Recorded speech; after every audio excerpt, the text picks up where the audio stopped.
प्रश्नावली 1 का अध्याय 7 का प्रश्नावली 1 का 6वां प्रश्न। एक विज्ञान पत्रिका में छपे लेख के अनुसार किसी स्थान विशेष पर रहने वाली चींटियों की चाल पर तापमान का प्रभाव पड़ता है।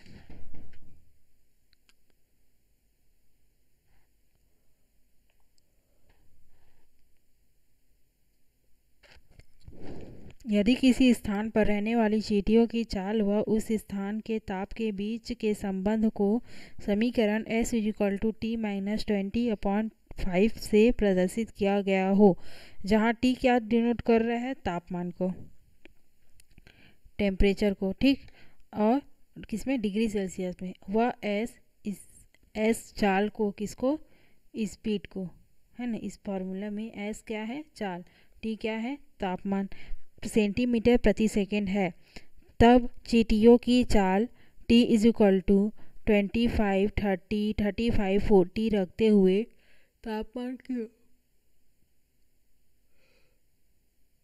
तापमान व चाल में दर्शाने वाले संबंध को आलेख में प्रदर्शित कीजिए तथा निम्न प्रश्नों के उत्तर दीजिए। पहले तो टेम्परेचर से स्पीड निकाल लेना है किस फार्मूला में रख करके, ये S = T-20/5 वाले फार्मूला में बारी बारी से T का मान 25, 30, 35 और 40 रख के पहले S स्पीड का मान निकाल लेंगे और इसी स्पीड और टेम्परेचर के बीच हमें क्या निकालना है? दर्शाना है, आलेख प्रदर्शित करना है और दिए हुए प्रश्नों के उत्तर देना है। 6वां, तो टेम्परेचर किसमें? डिग्री सेल्सियस में और स्पीड किसमें? सेंटीमीटर पर सेकेंड में है। इसके बीच पहले टेबल बनाना है। इसके लिए टेबल जो दिया हुआ है फॉर्मूला, उसके बेस पे फॉर्मूला क्या दिया हुआ है? S = T-20/5। इसमें बारी बारी से मान रखते जाना है किसका? टेम्परेचर का। 25 डिग्री, 30 डिग्री, 35 डिग्री, 40 डिग्री और क्या दिया हुआ है? हाँ, 25, 30, 35, 40, 5 डिग्री का गैप है ना। इन्हीं सब मानों को ये वाले इस सूत्र में रख करके पहले स्पीड निकालेंगे। तो S = T-20 मतलब 25 - 20 करने पे क्या मिलेगा? 5, और 5/5 तो 1 सेंटीमीटर पर सेकेंड। उसी प्रकार से यहाँ पे 30 रखेंगे, 30 - 20 मीन्स 10, 10/5 मीन्स 2। यहाँ पे T की जगह में 35 रखेंगे तो 35 - 20 = 15, 15/5 = कितना हो जाएगा? 3। उसके बाद 40 रखेंगे T की जगह में तो 40 - 20 = 20, 20/5 मीन्स 4। आ गया? ये आ गया इन सभी टेम्परेचर्स के लिए स्पीड, है ना। अब इसके लिए आलेख खींचने बोल रहा है ना, किसके किसके बीच? देखो, जैसे जैसे टेम्परेचर बढ़ रहा है वैसे वैसे स्पीड बढ़ रही है। तो टेम्परेचर किस पे डिपेंडेंट है? स्पीड किस पे डिपेंडेंट है? टेम्परेचर पर, है ना। तो स्पीड को कहाँ पे शो करेंगे? वाई अक्ष पे, और टेम्परेचर को एक्स अक्ष में शो करेंगे आलेख में।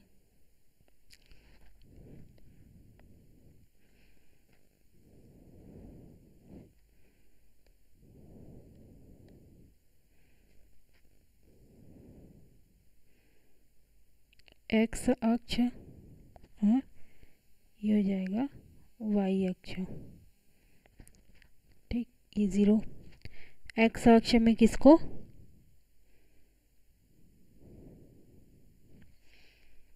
जैसे जैसे टेम्परेचर बढ़ रहा है वैसे वैसे स्पीड बढ़ रहा है। तो टेम्परेचर को 25 डिग्री, 30 डिग्री, 35 डिग्री और 40 डिग्री बारी बारी से 5 डिग्री का गैप में, है ना।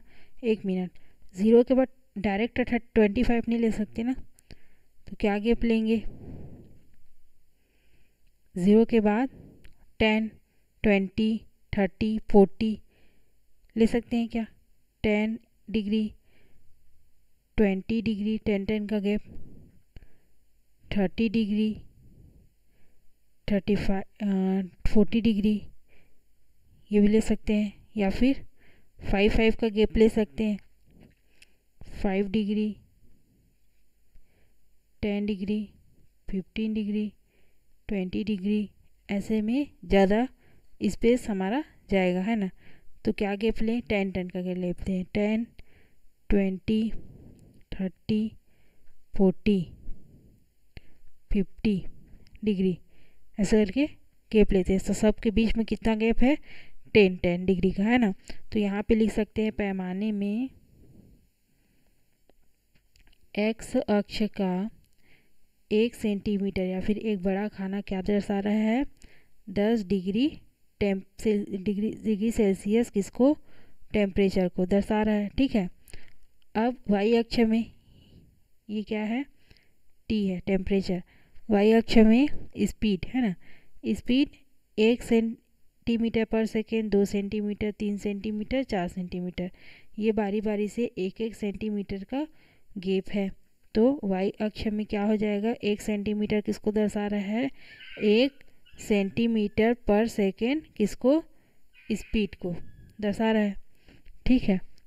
अब ये क्या है, स्पीड वाई अक्ष में 1 सेकेंड पर सेकेंड में 25 हो जा रहा है। 25 कहाँ पे आएगा, 30 और 20 के बीच में, कहाँ पे आया बिंदु, यहाँ पे, है ना।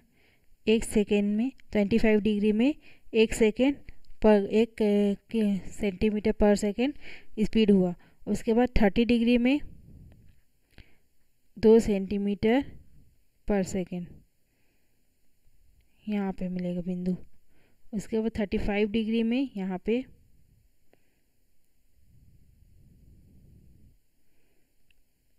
3,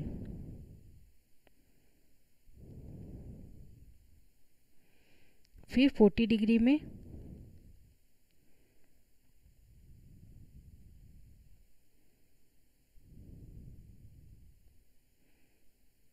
4, है ना। इस प्रकार से हमें एक रेखा मिलेगी, सीधी और सरल रेखा, ठीक। सबका नामकरण कर लेते हैं। ये हो जाएगा 10, 1, सॉरी 10 नहीं, 25 और 1, 25 डिग्री में 1 सेंटीमीटर, और उसके बाद 30 डिग्री में 2 सेंटीमीटर, 35 डिग्री में 3 सेंटीमीटर और 40 डिग्री में 4 सेंटीमीटर स्पीड है, ठीक है। अब जो प्रश्न दिया हुआ है उसको उत्तर देखेंगे। प्रश्न क्या दिया हुआ है, एक्स अक्ष पर कौन सा आंकड़ा दर्शाया गया है। एक्स अक्ष में पहला उत्तर लिखेंगे तो एक्स अक्ष में किसको दर्शाएं हम, टेम्परेचर को, ठीक, तापमान को दर्शाया गया, ठीक है। और दूसरा प्रश्न है वाई अक्ष में किसको दर्शाया, तो वाई अक्ष में स्पीड को या फिर चाल को दर्शाया। तीसरा प्रश्न दिया हुआ है एक्स अक्ष और वाई अक्ष पर आंकड़े दर्शाने के लिए आपने क्या पैमाना चुना। ये पैमाना है, यही उत्तर हो जाएगा तीसरे के लिए, ठीक है। तीसरे के लिए उत्तर क्या हो जाएगा, एक्स अक्ष में 1 सेंटीमीटर को 10 डिग्री सेल्सियस टेम्परेचर लिया, वाई अक्ष में 1 सेंटीमीटर बड़े बॉक्स को 1 सेंटीमीटर पर सेकेंड क्या लिए, पैमाना लिए, ठीक है। ये हो गया तीसरा के लिए। अब चौथा प्रश्न क्या दिया हुआ है,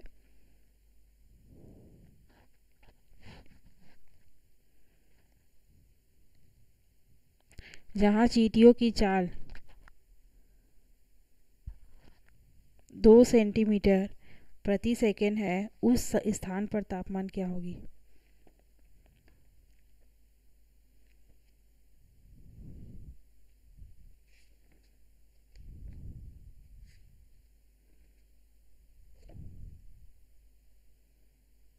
जहाँ चींटियों की चाल 2.5 सेंटीमीटर प्रति सेकेंड है, 2.5 कहाँ पे आएगी, जस्ट हाफ में, है ना। तो इसका तापमान कितना होगा उसको इस रेखा पर ट्रेस करते हुए हमें देखना है। कहाँ पे आएगा,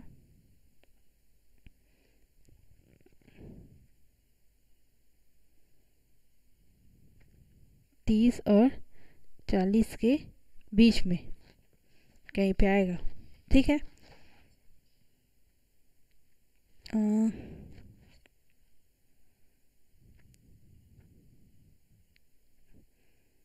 30 और 35 के बीच में आएगा। ऐसे ट्रेस करेंगे तो ये 30 है, ये 35 है, तो 30 और 35 के बीच में कहीं पे आएगा। तो क्या लिखेंगे, जहाँ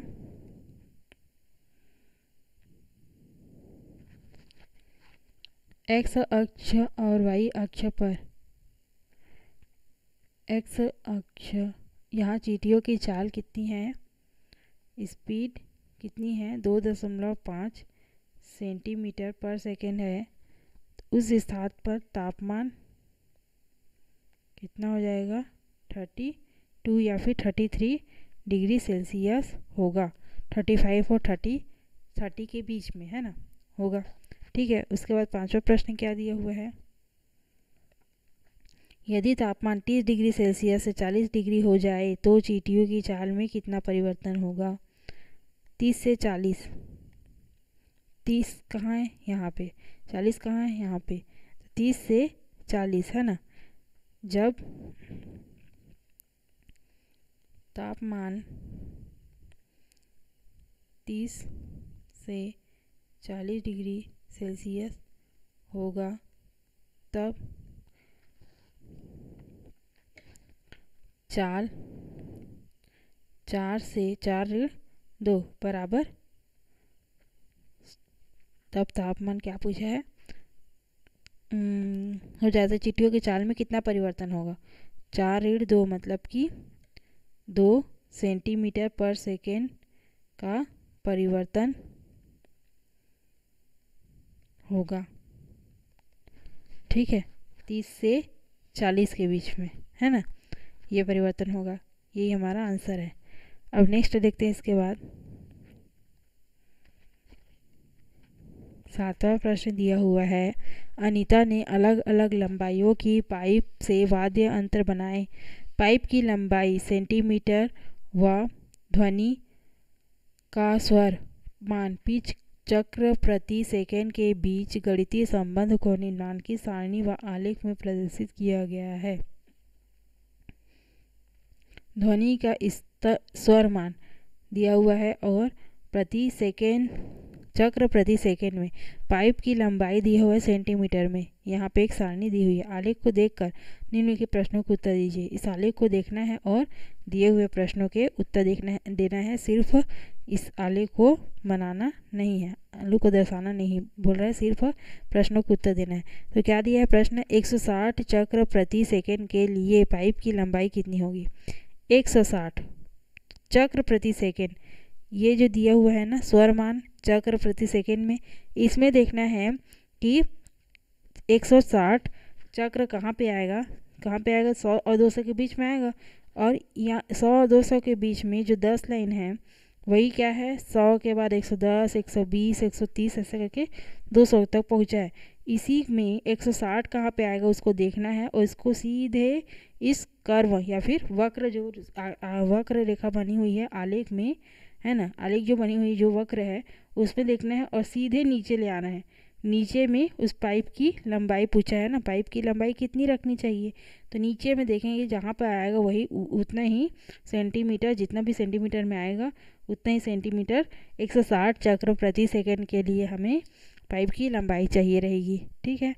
तो 160 कहाँ पे आएगा, पहले तो ये हो गया 150, 150 के जस्ट एक ऊपर 160 यहाँ पे आएगा, है ना।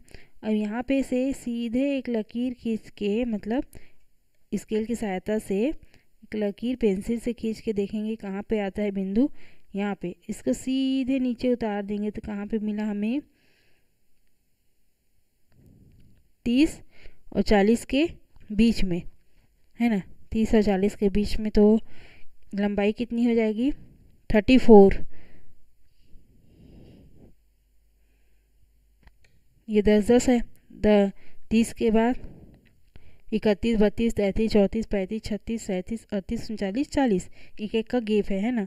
तो 30 के बाद 34 ये हो जाएगा 34 सेंटीमीटर। सभी के में समान नहीं आ सकता है ना, किसी के में नापने में थोड़ा ऊपर नीचे होगा तो 34 या 35 या 33 आ सकता है। ठीक है, यहाँ पे हम बिना स्केल की सहायता से ऐसे ऐसे फ्री हैंड देख रहे हैं तो हमें 34 मिला। आपके में कुछ और भी मिल सकता है। अब इसके बाद है 60 सेंटीमीटर लंबी पाइप का स्वर मान कितना होगा। 60 सेंटीमीटर लंबी पाइप मतलब लंबाई को बोल रहा है, तो ये 60 है। इसका पाइप की लंबाई का स्वर मान कितना होगा, स्वर मान ऊपर में दिया हुआ है, तो इसी पाइप की लंबाई से ऊपर की तरफ ट्रेस करते हुए जाएंगे तो क्या मिला हमें 100 से थोड़ा सा नीचे है ना, तो 99। क्या लिख सकते हैं 99। स्वर मान को किस में बोला है, चक्र प्रति सेकंड। 99 प्रति चक्र प्रति सेकंड ये लिख सकते हैं हम, है ना आंसर में। बस इन दोनों का इस आलेख को देख करके जो दिए हुए प्रश्न है उसको उत्तर देना था। अब 8वां है, नीचे ए और बी को 2 सारणियाँ दी गई हैं, उनमें प्रदर्शित राशियों के मध्य आलेख खींचिए और जांचिए कि क्या उनमें y2 minus y1 upon x2 minus x1 नियत है। ये जो फॉर्मूला है वो किसका है, ढाल का।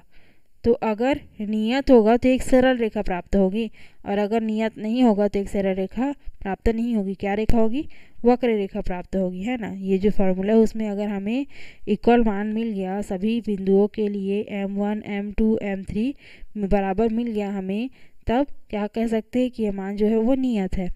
तो यहाँ पे 2 आलेख दिया हुआ है ना दोनों आलेख के लिए पहले तो आलेख खींचना है, जो आंकड़े दिए हुए उन दोनों के लिए पहले तो 2 सारणी दिए हुए उसके लिए आलेख खींचना है। आलेख खींचने के बाद देखना है कि सभी में स्लोप का मान जो है बराबर आता है कि नहीं। अगर बराबर आ गया तो बोल सकते हैं नियत है, और एक सरल रेखा में मिलेगी आलेख जो है वो। और अगर m1 m2 m3 का मान बराबर नहीं आता है तो एक वक्र रेखा प्राप्त होगी और नियत नहीं होगी। तो दिया हुआ के लिए पहले तो m1 m2 का मान निकाल लेंगे। पहला जो दिया हुआ है, पहले सारणी में वृत्त की त्रिज्या दी हुई है, पहला आंकड़ा में r सेंटीमीटर प्रति सेकंड में, है ना, सॉरी r सेंटीमीटर में, त्रिज्या r को सेंटीमीटर में दिया हुआ 2 सेंटीमीटर, 4, 6, 8, 10 ऐसे करके। अब फिर उसके बाद वृत्त की परिधि है 2 पाई r, ये भी सेंटीमीटर है, 4 पाई, 8 पाई, 12 पाई, 16 पाई और 20 पाई।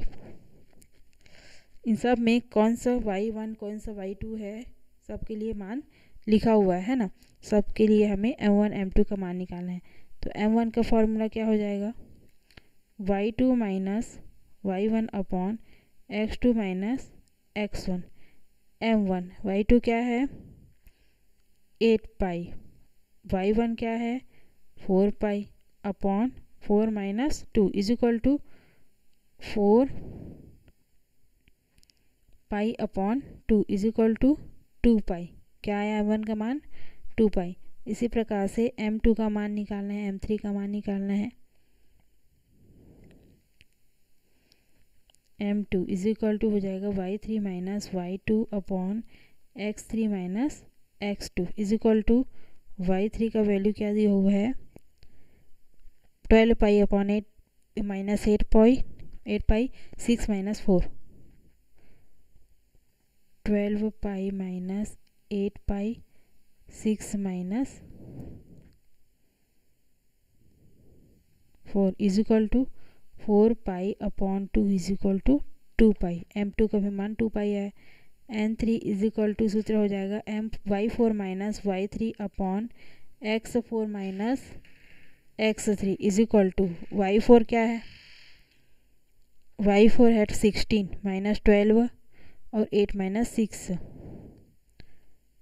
16 pi minus 12 pi upon 8 minus 6 is equal to ये हो जाएगा 4 pi upon 2 is equal to 2 pi, इसमें भी m3 का भी मान 2 पाई है। अब देखते हैं m4 का value, y5 minus y4 upon x5 minus x4 is equal to y5 का वैल्यू क्या है 20 minus 16, 10 minus 8, 20 minus 16 pi upon 10 minus 8 is equal to, ये आ जाएगा फिर से 4 pi upon 2 is equal to 2 pi. सभी में यहाँ पर क्या है, सारणी ए के लिए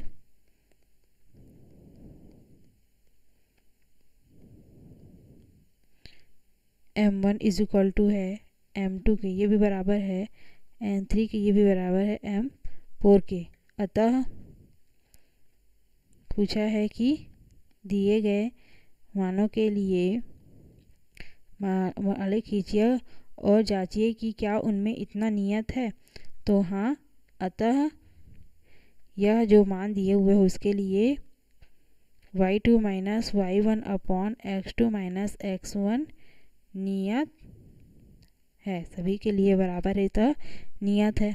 ये हम निकाल लिए। अब नियत है तो हमें पता है कि आलेख क्या प्राप्त होगी, एक सीधी रेखा। तो आलेख खींच लेते हैं सारणी ए के लिए। पहले सारणी ए को लिख लेते हैं, क्या है 8वां सारणी ए का आलेख खींचना है। तो सारणी ए का जो मान दिया हुआ है, वृत्त की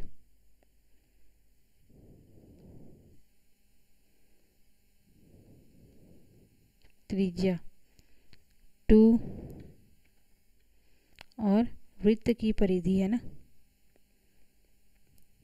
सब दोनों में किस में दिया हुआ है, सेंटीमीटर में।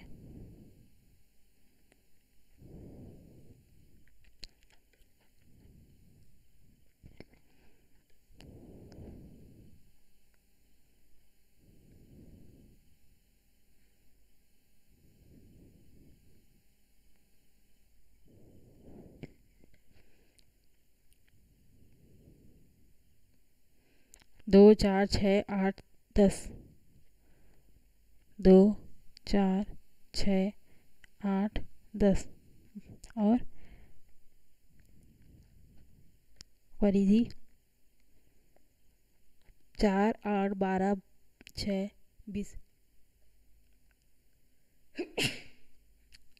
4 एकम 4, 4 दूनी 8, 4 तिया 12, 4 चौक 16, 4 पंचे 20, है ना। 4 4 के गैप में, ये 2 2 के गैप में। अब आलेख खींचना है दिए हुए आंकड़ों के लिए। तो जैसे जैसे त्रिज्या बढ़ रही है उसकी परिधि में भी बढ़ोतरी हो रही है। तो ये हो जाएगा स्वतंत्र मान x अक्ष के लिए और ये आश्रित मान y अक्ष के लिए, है ना। तो त्रिज्या को किस में दर्शाएंगे, x अक्ष पे 0, ये हो जाएगा x अक्ष, है ना, x प्लस और ये y प्लस, है ना। यहाँ पे पैमाना भी लिखना है, पैमाना 2 2 का गैप है त्रिज्या में, तो हम भी 2 2 ले लेते हैं। 2 4 6 8 10, ये हो जाएगी त्रिज्या r। अब इसके लिए परिधि, परिधि में भी चर्चा का गैप है, चर्चा का गैप ले लेते हैं अभी। 4 पाई 8 पाई 12 पाई 16 पाई और 20 पाई, ये क्या है 2 पाई r। क्या है ये, परिधि, क्या दर्शा रहे हैं, परिधि। और ये क्या है, त्रिज्या x अक्ष में, है ना। अब पैमाना हम लिख लेते हैं। x अक्ष में 1 सेंटीमीटर या फिर एक बड़ा खाना को क्या दर्शाए हैं हम, 2 सेंटीमीटर। ये किस में दिया हुआ है, त्रिज्या सेंटीमीटर में, और ये भी सेंटीमीटर में। 2 सेंटीमीटर क्या दर्शा रहा है, त्रिज्या को, है ना। और y अक्ष में 1 सेंटीमीटर या फिर एक बड़ा खाना 4 पाई, 4 पाई किसको दर्शा रहा है, परिधि को, एक एक खाना 4 4 पाई को दर्शा रहा है, ठीक है। अब जो वृत्त की त्रिज्या 2 है तो उसका परिधि क्या है 4, कहाँ पे मिलेगा बिंदु यहाँ पे।